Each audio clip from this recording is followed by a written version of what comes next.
المخبر وامين الشرطه قتلوه. هذا الضابط المحترم اللي لابد ان احييه لانه اتلوث، لانه عمل شغله.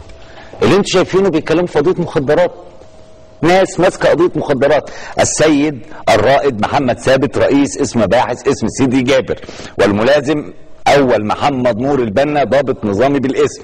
هقول لكم اسماء المخبرين اللي كانوا واقفين، والضابط فرحان وقاعدين يقولوا له مبروك مبروك، علشان الراجل ده نزل كان ممكن في لحظه رصاصه واحنا ننعيه طول العمر ليه ولاولاده ولاهله.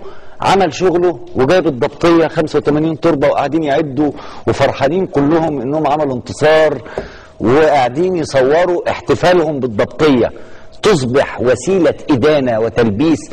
واحد مات وده سجله، وواحد حي وده عمله، يصبح اللي عمل دور وطني محترم ملوث ومدان، واللي الله يرحمه المسجل اللي هربان من الجيش اللي واخد عقوبات سجن اللي كان بيحشش جوه الجيش اللي يبقى بطل وهو القضيه الوطنيه.